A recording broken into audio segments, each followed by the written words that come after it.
All right, we'll go ahead and get started. Welcome everyone to GIS Day for the University of Michigan Flint's Office of Economic Development and GIS Center.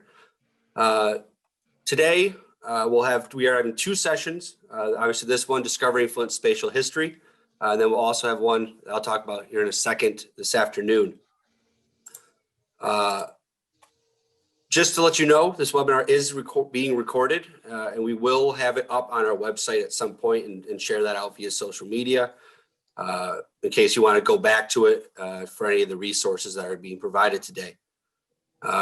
So during the presentation, if you ever have any questions that you'd like answered, there is the Q&A portion, or there's also just a normal chat function for the Zoom.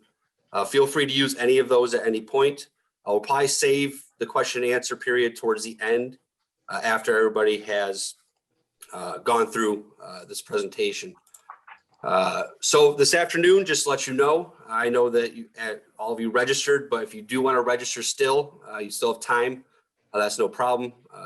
This afternoon, we'll be discussing understanding the potential of opportunity zones through data. We have a variety of different speakers from the state and from the city level to discuss how data is helping them understand their opportunity zones and how we can best take advantage of them to help economic development within the state.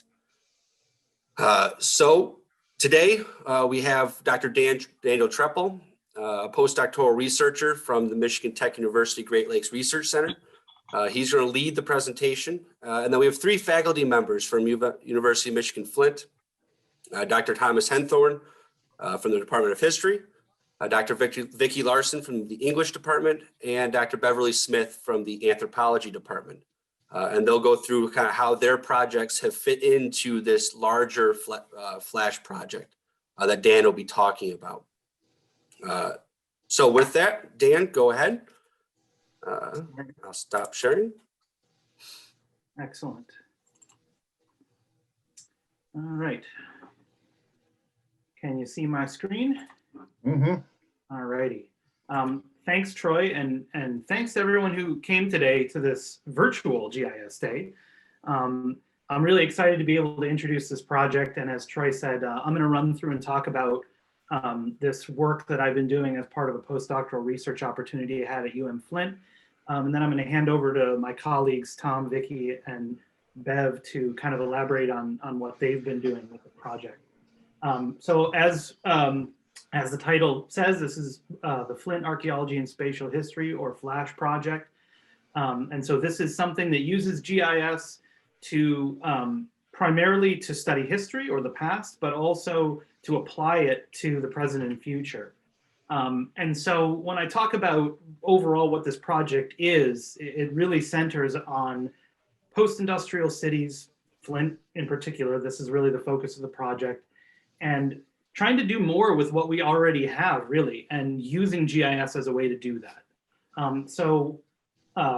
I grew up in Cleveland. I've spent my entire life in the Great Lakes region, so I'm very familiar with all the cities around here that I've visited: Detroit, Youngstown, Flint, places like that. This is kind of my stomping grounds, and I've always been fascinated with sort of America's industrial breadbasket, so to speak.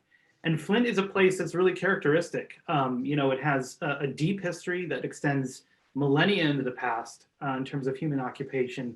It's very diverse in terms of the things that were going on there and the things that have happened over time. And really, like many cities in this region, the full breadth of that history is not really being taken advantage of, or it's certain things are much more spoken of than others in any part of the region. In Flint's case, you know, obviously there's this automotive focus, what Tom Henthorne calls the vehicle city narrative. And really, you know, you see it in the physical landscape, you see it in the written history, it kind of dominates. And it of course is important, and it has a lot to do with Flint as it was and as it is. But we also know that there's a lot else that was going on. There were many different groups of people living and working in Flint, and the project, the FLASH project, acknowledges sort of the vehicle city narrative, but at the same time, we're really trying to focus on the experience of other groups of people or different parts of the lived experience of the history of Flint that are not really front and center and still aren't front and center. And of course, the city has changed over time. In industrialization followed by deindustrialization is sort of a oversimplified narrative. It's part of it. And we really want to see Flint as it is today and as it may become, but using history to understand how we got here and where we think we're going. So to that end, there's a few different ways that we typically look at the past. And you know, the three that sort of underpin the Flash project are pretty, this is pretty obvious stuff. There's history, you know, which we typically see in the terms of the written record or the documentary record. And that can take the form of all kinds of things that most of us are familiar with in some way or another: maps, written records, official records, things like that. And of course, there's the archaeological record or the physical landscape. And that is both in Flint, ancient and modern. People have been living here for thousands of years. The older stuff might not be as obvious, but it is there. And of course, everyone who lives or has even passed through Flint has seen some of the remnants of the past in some shape or form. And that could be something that's standing, it could be ruins, it could be historic buildings that are in use, it could be old houses even. And then the third way we typically look at the past is heritage, which as a shorthand, I typically just describe that as the use of the past in the present. It's the way we see the past. It's how we take what we know about the past and apply it to our identity. We use it to inform our memories. It contributes to what we think the place means in several different ways. And of course, given the fact that Flint is a diverse place, there isn't one history, there isn't one heritage, and they don't always even agree, obviously. There's different ways of looking at how we got here, where we come from. So taking all those things together, the Flash project, again, is a GIS-based project. So how do we take those things and we use them in a GIS realm, or we apply GIS to it? And the basic approach is that space is a unifying element in all these different ways of looking at the past. And this is a visual that I did for a project I'm doing in the Upper Peninsula, up in Houghton near Michigan Technological University, where we actually mapped information about people and places, and then we layered it by time. And this is sort of a conceptual diagram, but it's using some real data. And so if we can digitize and spatialize pieces of information that come from these three separate ways of looking at the past, we can combine them in one digital space, and we can sort of look at them, visualize them, explore them in different ways. That's the basic underlying idea of the Flash project here. So speaking of how the project came to be, I got into some conversations with former Provost Sue Alcock back in 2019, summer of 2019. Or sorry, boy, it's been a long pandemic. I forget my dates. Anyway, this was a one-year postdoc that I was brought in after some conversations with former Provost Sue Alcock to discuss ways I could do this sort of application of GIS to studying the past. And my background started out as a dirt archaeologist, as I call myself, mostly focused on the Industrial Revolution period, but I've done lots of other archaeological work. And as a PhD student, I got into historical GIS and historical geography and different ways of looking at space, using material culture still, but also using GIS more. And so after speaking with Sue, we came up with an initial idea of doing something like this in Flint, to gather this information together and visualize it and explore it. And again, to kind of look at Flint from some different perspectives, using data that technically was available in public, but might not be easy to get at. Also, the idea was something that could be done sort of on the cheap, so to speak, be durable and be inexpensive, something that would be really applicable, not just a research project that gets written up and goes away, something that could be shared with the public and people could actually access.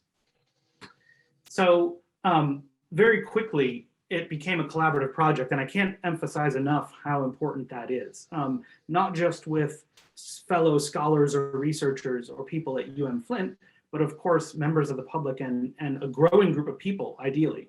And so I quickly discovered or realized that the best way to do this was to connect with colleagues at UM-Flint and find out what really mattered in terms of their research programs and what they saw, because they were the boots on the ground. And I was coming in to do research and I wanted to maximize my impact. So rather than spending my time trying to build connections directly with the community and starting from scratch, I wanted to join a collaborative group that already had that sort of expertise and find out what they needed and use this information to their advantage.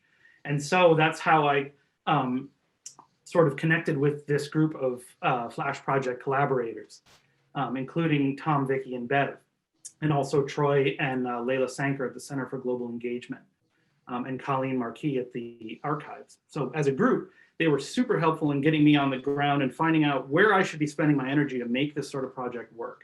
And we very quickly developed the idea that this should reflect investigations in 3 focus areas in Flint. So we can do something meaningful in a select group of areas and experiment with how we can make that work, which could then be applied elsewhere. So the initial step was to take information that we already had and get it into a GIS-based research portal that we could then build into apps that we could share. So this is all digital, but we're starting with archival information. So I pulled information from my colleagues and from my own research, and I built them into what's called an Arcgis enterprise portal. So this is something made by Esri, which is sort of the flagship company that does GIS software in the US. And this is basically a way to store information on a server, on a computer that's connected to the internet. And then you can share that information with colleagues and with the public at varying levels of access. So it is a kind of GIS software. Many of you I'm talking to are probably familiar with it, so I apologize if this is a little bit remedial, but this is still something that is new for many researchers in the fields that I work in archaeology and geography and history. A lot of people still don't use this sort of thing to share information. But the basic approach here is something that can be used to store and visualize this data, share it with students if you're in a university or a researcher, but also create interactive maps for the public and applications. And so just briefly, this portal contains the data that I was able to collect during the time I was working. And again, much of this came from my colleagues, and I built some of it as well from other public sources. But briefly, what the core of the project is based on right now is a growing amount of archival data that has been digitized and spatialized. So I've brought it into the computer, scanned it, or downloaded it, and then I've applied spatial information to it. Again, many of you are familiar with this. So this is just basically a new format for old data that's already available. And it includes historical maps for a bit over a century, starting in the 1830s. I use fire insurance, Sanborn fire insurance plans, which are some of the best historical maps available to researchers, period. They're very detailed. Also census data, starting in 1890 and running all the way through 2010. And then some aerial photos, some historical aerial photos, mostly from the mid 20th century. And then some other archival photos that I got from the archives at UM-Flint and elsewhere.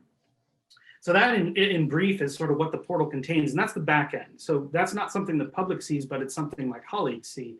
And it's what we use as the foundation for this. The public side of this project, which is what I'm going to try to spend more time on today, is accessed via the web. Basically, it's a website that's linked back to that portal, and the portal can deliver content through this website.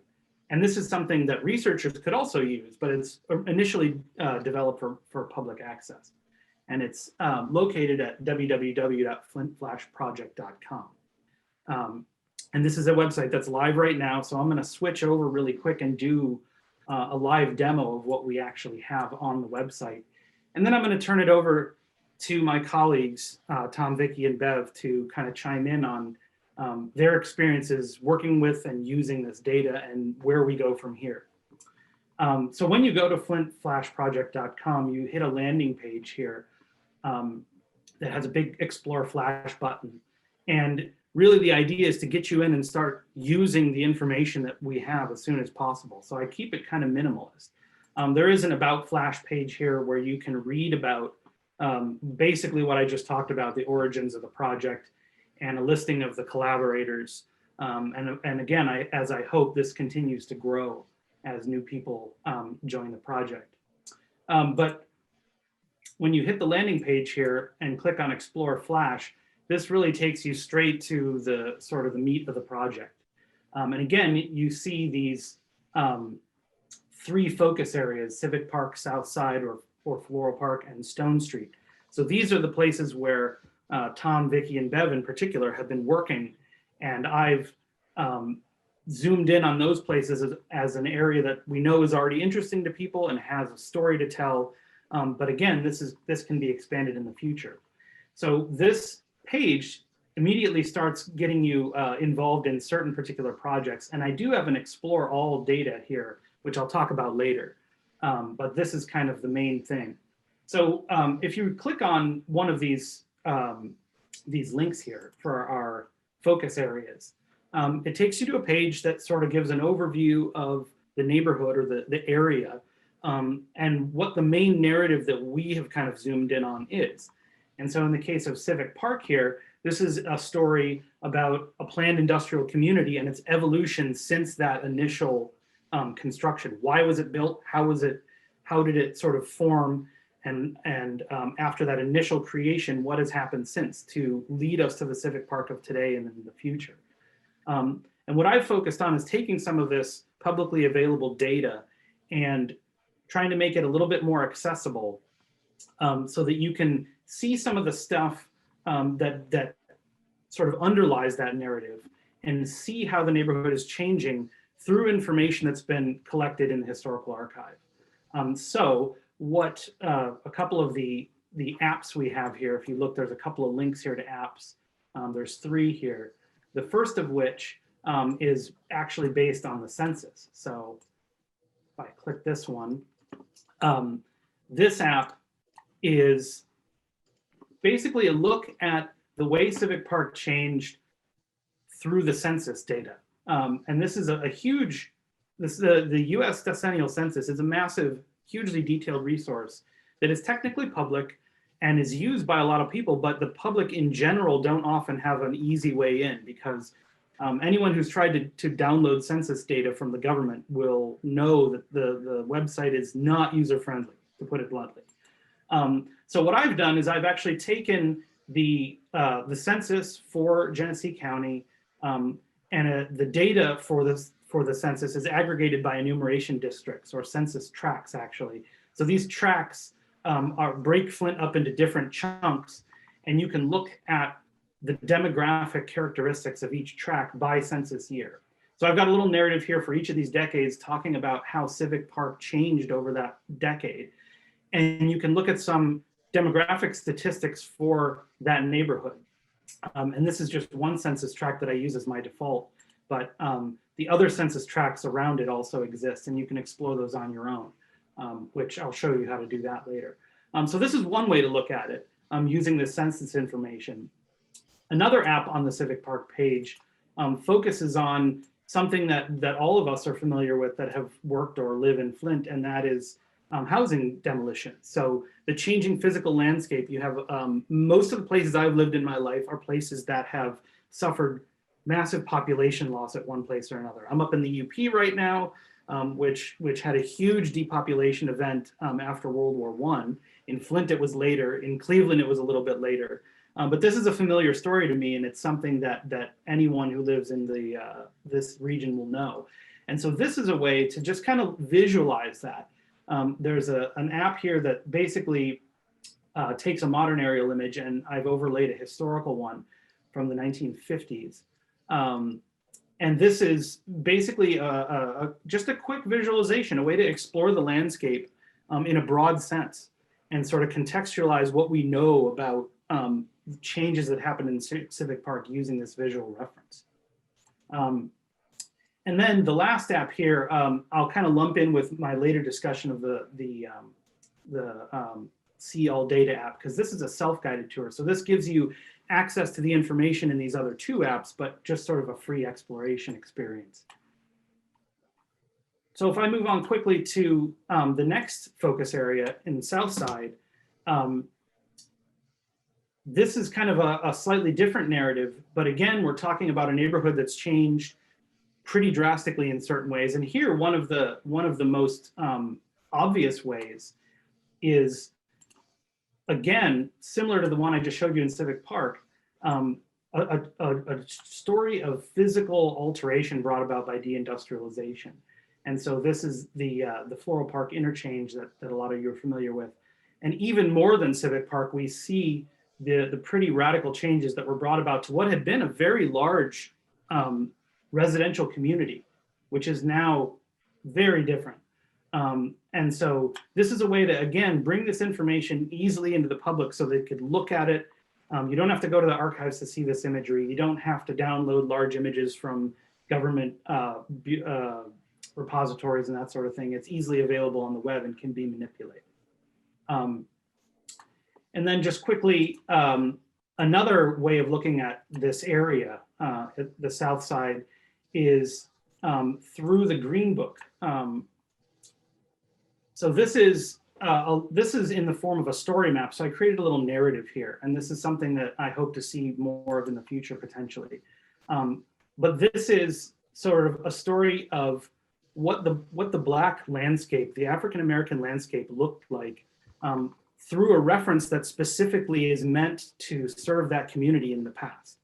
And it's there's a lot more to explore here. This is sort of just a teaser, but in terms of using GIS, the reason that I found this particularly interesting is that we can map locations where African-American travelers might have visited typically in a more segregated American society in Flint.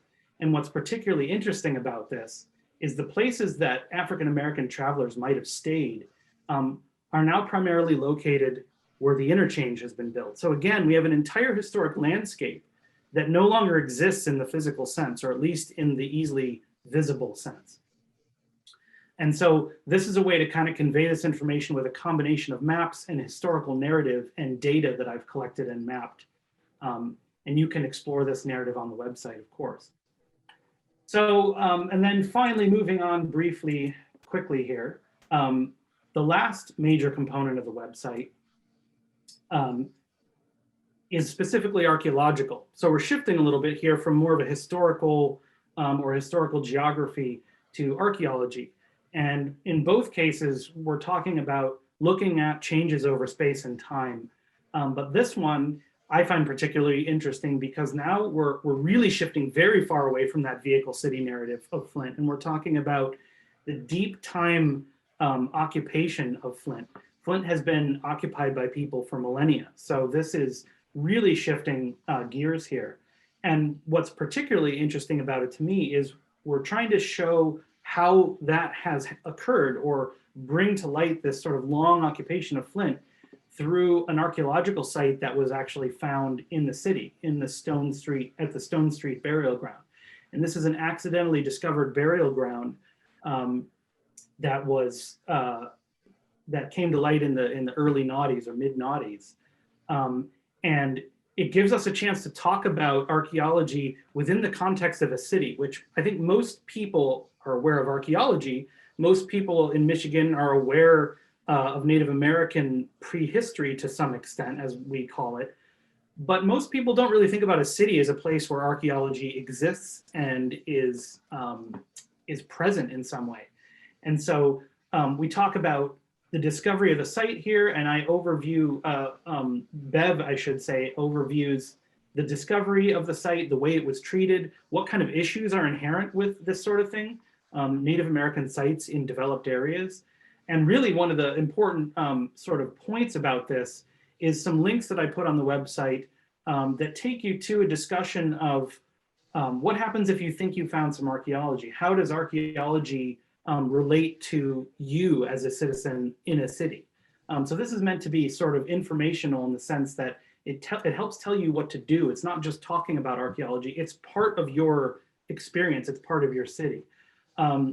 And as with the Green Book, there's an app that I created which dives into the prehistory or the pre-industrial history of Flint. And so this talks about the landscape before it was developed during the Industrial Revolution period and talks about the Native American landscape primarily. What did Michigan, what we now call Michigan, look like then? What were the sort of the travel networks? Where were the settlements? What were people doing?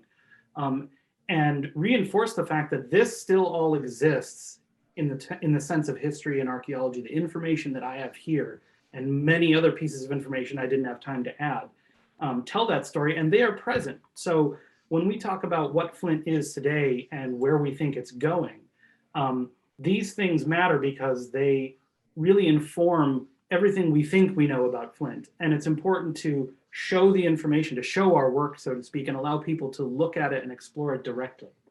And I think with that, I am pretty much through what I was going to talk about, only to say briefly that this was a project that also was intended to incorporate some direct person-to-person public outreach and a little bit of field work in terms of archaeology as well.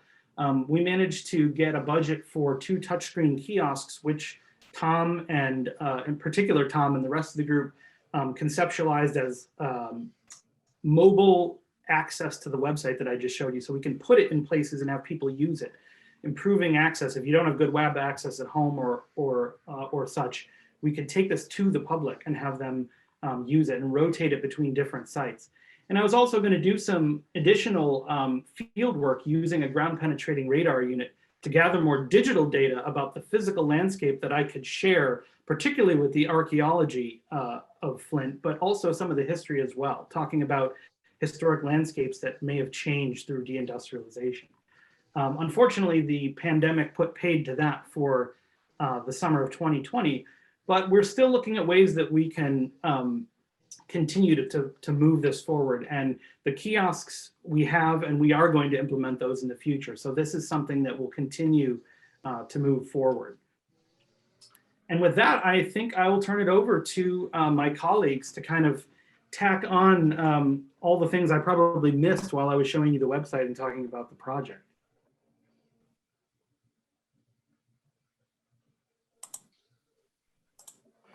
All right. I think Thanks, that's Dan. on me now. Thanks, Dan. Yep. And thanks everybody for joining. I'll go ahead and share my screen as soon as Dan stops monopolizing it. There we go. Yeah, my name's Thomas Henthorne. I'm a faculty member in the history department, and I got involved with this project when it's kind of interesting how it came about. When Dan approached me, I was actually at the tail end of my research. I was in the publication phase, right? So we were kind of thinking, you know, how do we utilize this?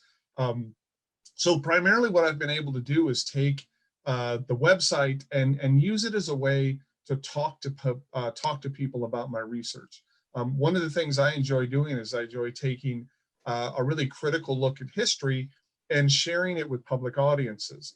And I can tell you one of the challenges with that is the last thing people in Flint need is some PhD that didn't grow up here to tell them that they got their history wrong. All right, so that's that's not what I do, but I mean that's often sometimes that's how folks think about it. So I'll share with you just a little bit of the research here that I've done.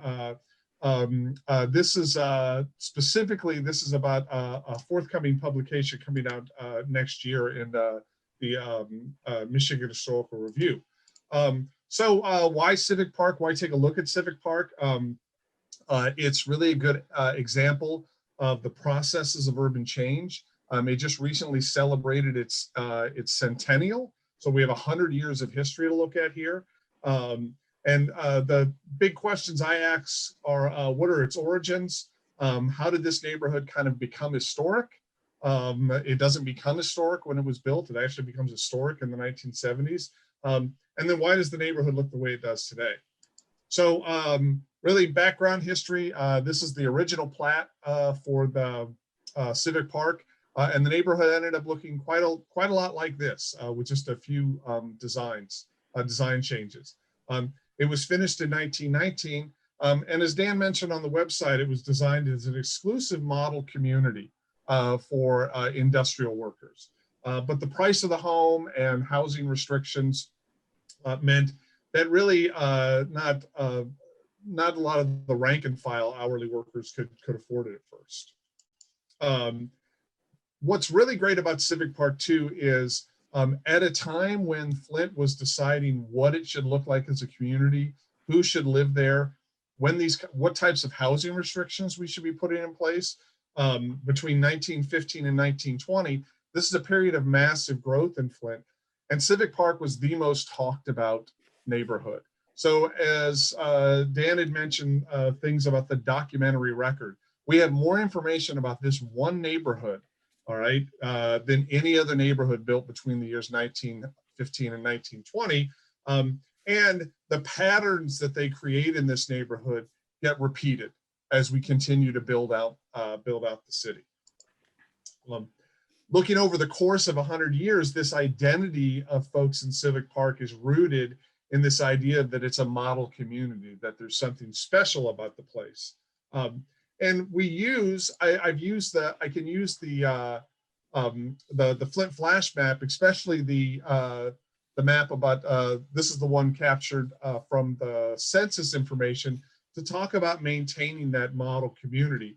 So as I kind of show you guys right here on my cursor, this line here is DuPont Street. On one side is Civic Park. And if you look at the census data, you'll notice that there's a stark racial demographic difference between folks that live on this side and folks that live to the east of DuPont Street on this side. So it's a really great way of demonstrating how kind of whiteness shaped this model community here and for how long it persisted. And also in the 1970s, when Civic Park becomes historic, people are talking about this wave of blight. And it's a great way to demonstrate that concept of the wave of blight is really just code for demographic and racial change in neighborhoods. And you can use this map to demonstrate the neighborhoods around Civic Park becoming more racially diverse. And again, that's really about why the neighborhood gets created as an historic district. It's part of the motivation for creating an historic district. And then also too is if we bring it to the present, Flint's Civic Park's still filled with a lot of wonderful different organizations, a lot of residents doing good work there, and they're continuing to talk about how they can transform their community. And part of that transformation is getting rid of some of the old structures there. So even though that these are historic structures and these are important for us to think about our history in Flint, folks do understand that demolition is part of that conversation. And as we talk about demolition, we can kind of see the effects of demolition and what our neighborhood is gonna look like. And so I use this website to talk to different groups. These current organizations like the Urban Renaissance Center, Civic Park Neighborhood Association, some of our local officials, City Councilman Maurice Davis, and Historic District Commissioner Beverley Davis, and another organization, My Community Garden. These are all folks that are continually interested in transforming their community, and very interested in learning about what their community looks like and why it looks the way it does. And this is a great tool to help kind of put this evidence right there before them as I kind of explain the history of 100 years of Civic Park, and then what, of course, the next 100 years could look like. And that's my little bit. I'll stop sharing here real quickly, and I will hand it off to my next colleague. Is that the format? Yep, All perfect. right. Thank you, Tom. Go ahead, Vicki, if you're ready to share your screen. I am. Thank you very much. Let's see. How about that? Hello, everyone. Thank you for coming. I'm Vicki Larson in the English department, and my portion of this project was the Southside Neighborhood History Project. So every time I see Dan, he introduces me to more of the amazing tools that he's created to allow me and others to think about Flint's history, and I'm so grateful for that, because it has changed the way that I think about the work that I've been doing. GIS seems to me to be a special tool for working with large data sets. But what Dan has introduced, and which Troy also helps me a great deal with, is to think about the use of GIS as a digital infrastructure to facilitate the spatialization of human stories. So unlike Tom's project, the Southside project was just getting started in 2019 when Dan arrived.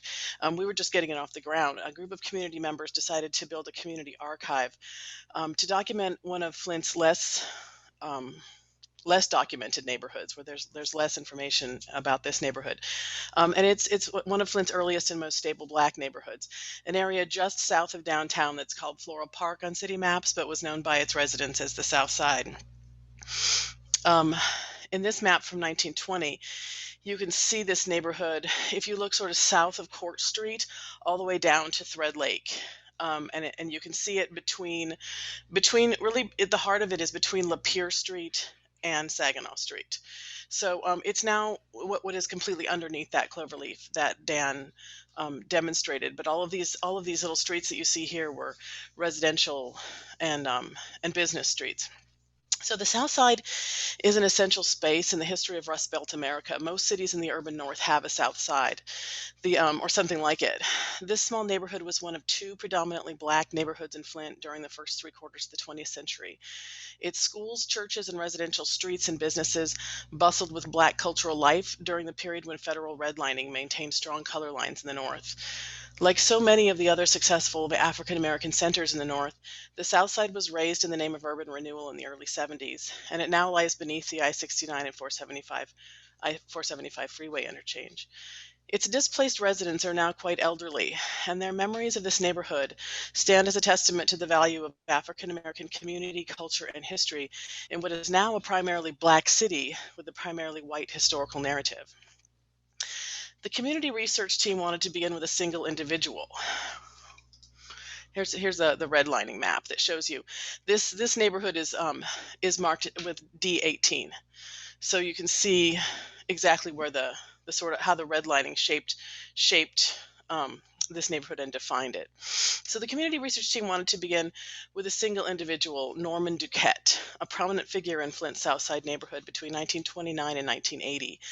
Duquette first came to Flint well versed in segregation. His parents had been plantation slaves in Maryland. His father had fought in the colored regiment of the Union Army, and he had grown up in a segregated Washington, D.C., where he attended one of America's most prominent and progressive Black Catholic churches. In his 20s, Duquette was sent to Detroit as part of a movement to integrate the Catholic seminaries. That's a story in itself. But Duquette succeeded, and he was ordained and had begun his work in his first parish in Detroit's West Side when he was the victim of a police shooting. Let me bring up some more pictures. These are pictures from the neighborhood. I'll come back to my narrative in a second. So you might, if you've read Andrew Highsmith's book, you'll hear a narrative about this neighborhood in which it was really run down and neglected and crowded.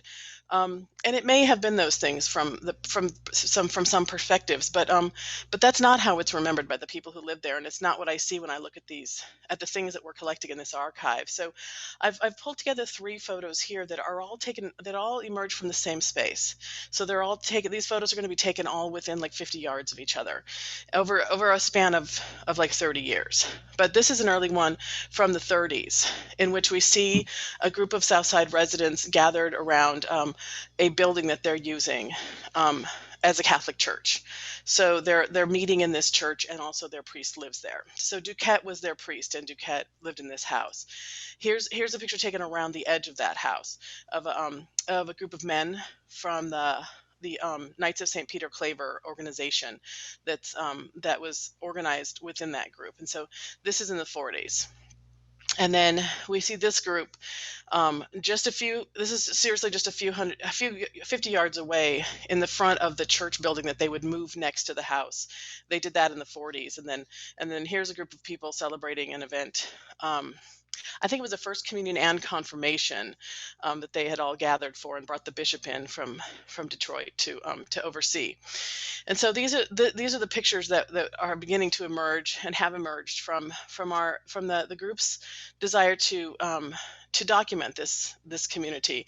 But they wanted to start with Duquette, and this is Duquette.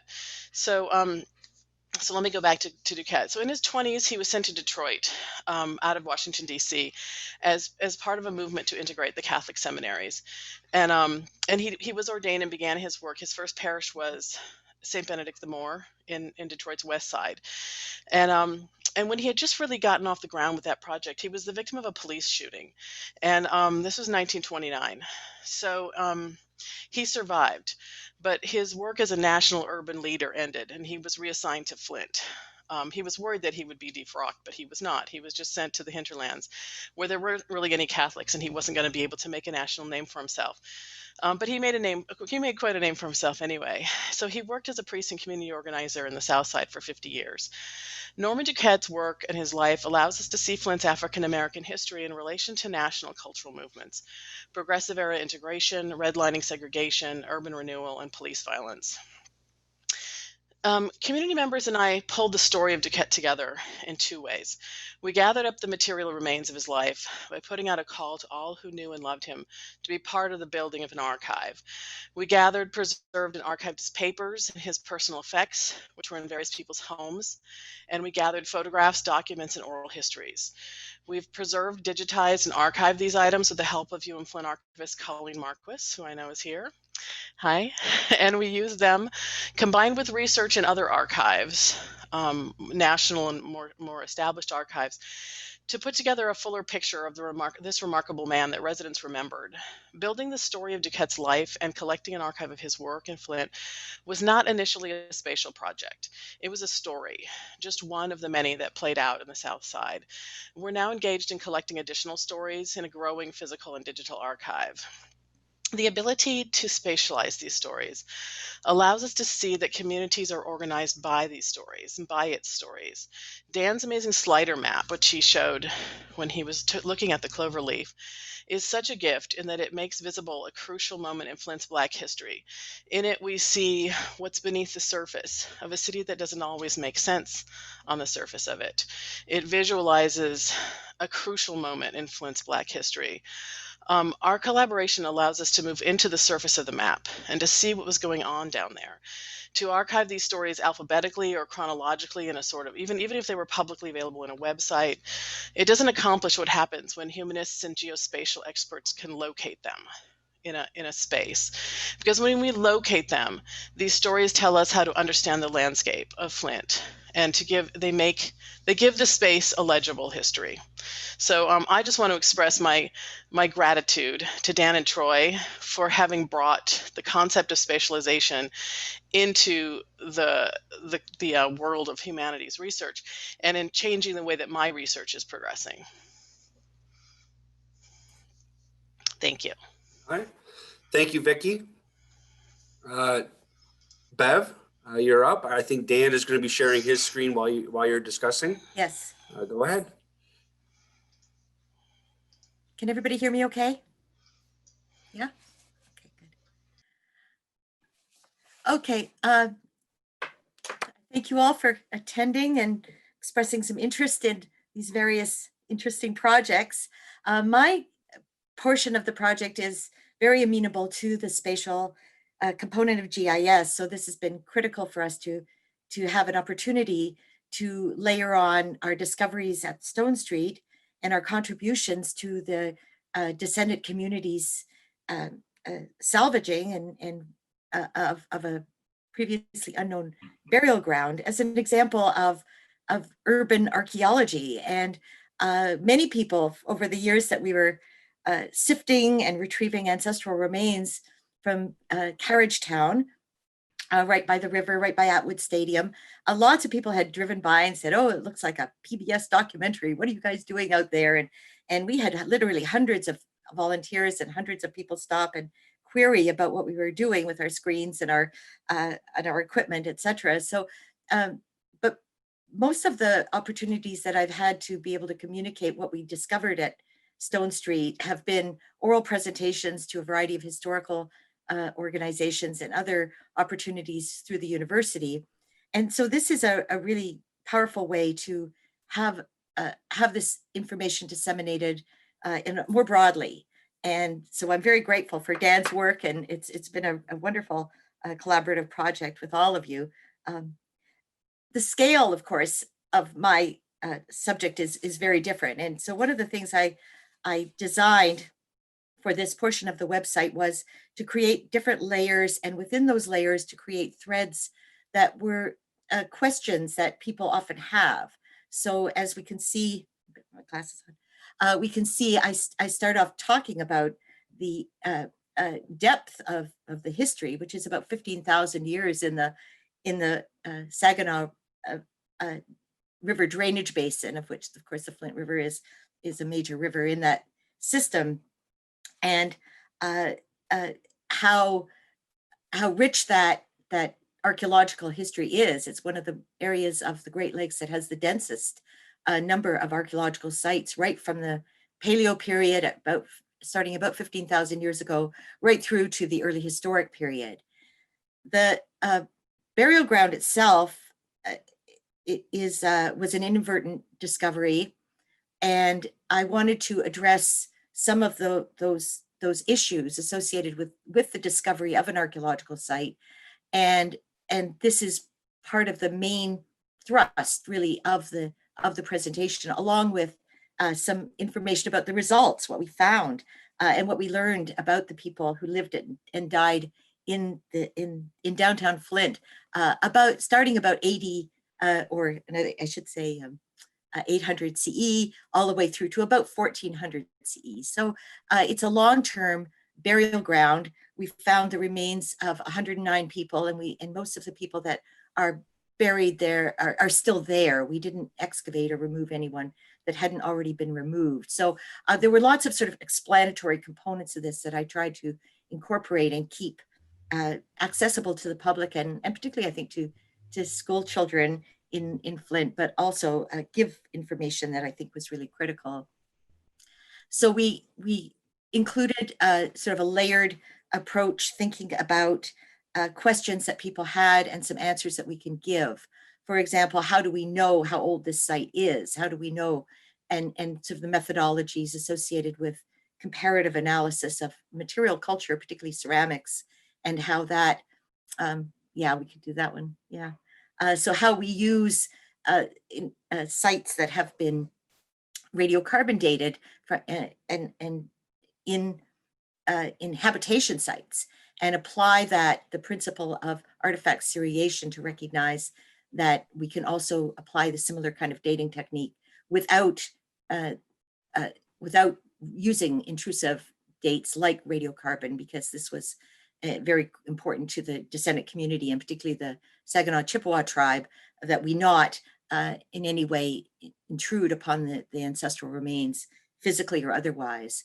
So this was a very culturally sensitive project. Obviously, we were very careful.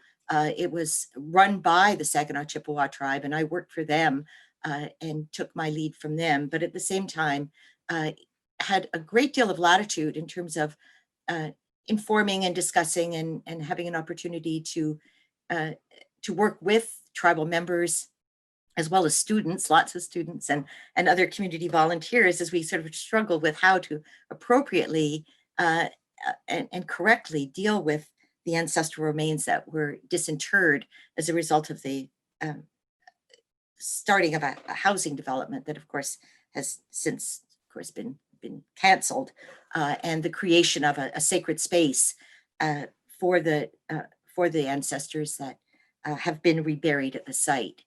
So some of the questions and threads that I incorporated in this presentation really come from questions that people have had, people from the public and students have had, such as, why didn't we know about this site before 2008? My goodness, I mean, how could we have this vast burial ground with nobody knowing about it? And so we addressed the Sanborn maps and other ways of recognizing that in the 19th century, these buildings actually intruded relatively little into the subsurface. And as a consequence, everybody's backyard had lots of opportunity to retain the burials. And people came by and talked about, one lady who lived there for much of her life, her son talked about sort of finding human bones and taking them in for show and tell, and all these sorts of wonderful stories that helped us to understand how this burial ground stayed relatively intact until the large foundations were built in order to build these new houses. And so that was one question that was important. We also wanted to explain why the Saginaw Chippewa tribe were the most appropriate tribe and descendant community. And that's a really interesting story that stems from in part from a larger understanding of who lived in the Saginaw River drainage basin, but then also specifically the establishment of a small reservation by a trader named Jacob Smith, who established this reservation in the 19th century and then was subsequently sort of kicked out of the area as a result of protracted legal cases. Ultimately, the state gave the residents a reservation at Mount Pleasant. And so there's an absolutely direct tie historically and otherwise to the Saginaw Chippewa tribe. So there are other more complicated legal reasons why this is also appropriate, but there's this very strong historical tie, which was quite wonderful. Another question that people are very interested in is, what did we discover? And that would be, what did we learn about the ancestors? And there was we have to be very careful with the analytic techniques. We had an opportunity to examine every single ancestral remain and the affiliated funerary objects from the site. And I had an opportunity along with students. It was a wonderful learning experience actually to look at the remains and to assess some of the queries: how many people were buried there? What was the demographic profile? Were there pathologies? Were there illnesses? Could we find out a little bit more about how people lived and what their health was like? And all kinds of questions, also addressing community questions. The idea that it was some kind of battleground was a really popular idea going around, which was really common in late 19th century. Of course, Indians were very violent perceived as very violent in the late 19th century. And so every time there was ancestral remains found, it must have been the result of some kind of historical battle. So we examined the remains for any evidence of trauma, and of course didn't find any. So we could really establish what this site was, which was a long-term sacred space for people to bury their ancestors with dignity. And so that's what we've tried to do, to bring that place back at the particular location. So we have, as I say, 109 people represented. It was very important. We also found a lot of affiliated funerary objects, as I mentioned before.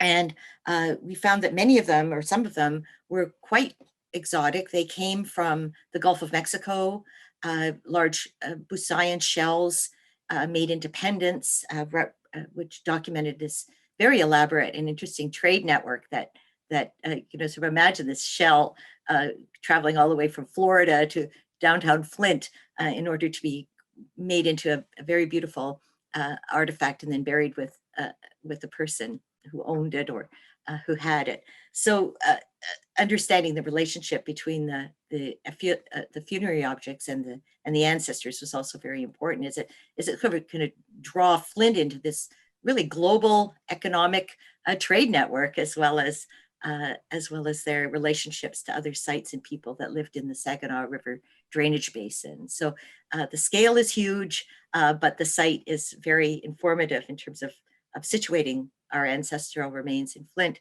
to this larger story.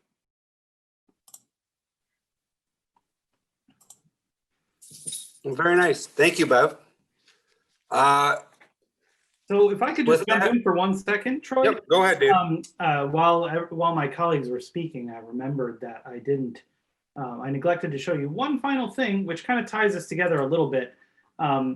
If I go down to some of my slides here, at the beginning of at the homepage of the website, if you click Explore Flash, you will get again this sort of landing page.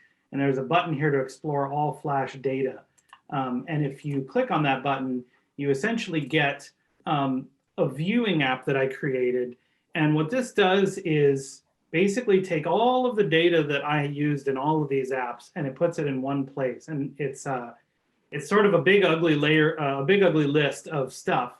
And this is why it's really important to tell these stories in the form of narratives and other apps and kind of make them more digestible. Because when you put it all in one, it can be overwhelming. But I put this up here as a way for people who've already looked at the apps or have explored stuff already, who want to dig a little bit further and they're okay with, they know, they kind of finally, if they know their way around the apps and they're used to clicking on things and turning on layers, and you can look at the different things that I use to build these apps with and do some free exploration. So essentially there's no theme here. This is sort of juxtapose whatever you want and look at the data in its digital spatialized form. And so that's kind of just an additional component of the site. The idea is that you come in and you actually look at some of these stories first and you get a sense for how we use them, and then you can go back and look at this. And I did get I saw a couple people in the Q&A mentioning that they were having trouble accessing the website. And I know that one of my colleagues who shares the same GIS portal with me just happens to also have scheduled a large demo this morning at the same time that we're doing this one. So it's getting hit with way more traffic than it has before, and it may just be, it may be running a little bit slow. And I think we're also in the process of doing some upgrades on it too. So if you can't access it right now, please try again. We're going to be continuing to make this bigger and more robust as we go along. Yeah, as far as I know, it should be probably, we should have some better performance after this morning when there isn't as big of a crowd trying to look at it all at once. But that's really it for me. And I wanted to before I switch it back to Troy, just thank everyone for coming to see this presentation, and thank my colleagues who really made this happen in terms of bringing these research projects to me that I could work with. And so I really had a big foot in the door to make this more meaningful. Instead of just producing something that maybe is flashy but sort of superficial. This is really intended to be something that speaks to bits of Flint's past and present and future that people are interested in and care about, and hopefully can help balance the historical narrative a bit and enrich it. And again, with that, I'll turn it back over to Troy. Oops.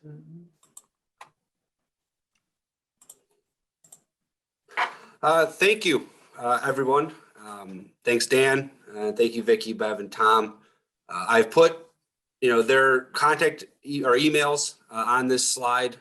Again, this webinar was recorded, so you'll be able to kind of view it once we get that up. It'll take a few days to process the video and get that up there. But I know there was a couple questions. We don't have a lot of time in the Q&A. One was directed at Tom, kind of what he might think Civic Park or the city could have done differently to keep Civic Park as a thriving area, as opposed to having the potential for so many demolitions like you had kind of discussed, and it become a little more sparse. If you want to speak just briefly about maybe an answer to that. Yeah, that's a tough question. That it's kind of a bell that you can't unring. Part of the reasons for Civic Park's transformation has to do with the fact that so much wealth left the community. So there's a broader picture of, kind of deindustrialization, right? But also the fact that we had policies in place at the local, county, state, and federal level that actually encourage people to leave the neighborhoods. So if you take a look at some of those policies, if we not had some of those policies, that could have stopped a little bit of it. But a lot of the reason too was the fact that it was basically demographic change. There was a lot of whites that didn't want to stay in the neighborhood, in that sense. So once that bell gets rung, it's kind of difficult to look down the road in the 90s and see how we could have put things in place in that decade. Good. Thank you. And then the other question was for Bev. What restrictions do current residents have for renovations in their yards in that area? There's no restriction at all. We count on the public to be helpful. If they find something that they think is an artifact, very grateful if they contact us and send an image. Lots of people have done that in the area because people are very concerned, and residents and community members in Carriagetown are very respectful of the circumstances surrounding this discovery, and they really want to do the right thing. They don't want to disturb any ancestors. They want to be helpful.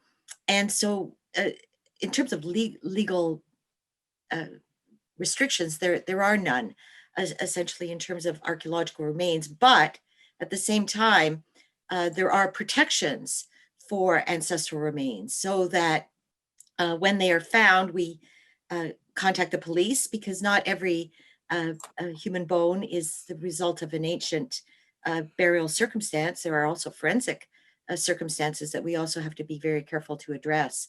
And so we use techniques that are really complicated, but are known at the university. We can address that. We work very closely with the Zebwing Center and the Saginaw Chippewa tribe to ensure that everyone is in agreement about what the dispensation of a particular ancestral remain is. Often they're animal bones that have been sort of left in yards as a result of historic activities. So it's very important that everybody, feel comfortable in sort of bringing forth anything that they find. And we don't ever, sort of take away artifacts from people or anything like that. It ends up being a really good relationship that we have with the people in Carriagetown, and we continue to hope that prevails. Thank you. Well, that wraps up this morning's session. So thank you all for coming. Thank you to Dan, Vicki, Bev, and Tom again for sharing their resources and their research with us. And again, please contact myself or any of us, I would imagine, for specific questions in the future, or if you are interested in maybe becoming some sort of collaborator or have information. So thank you, and everyone have a great day. Thank you. Thank you. Thank you.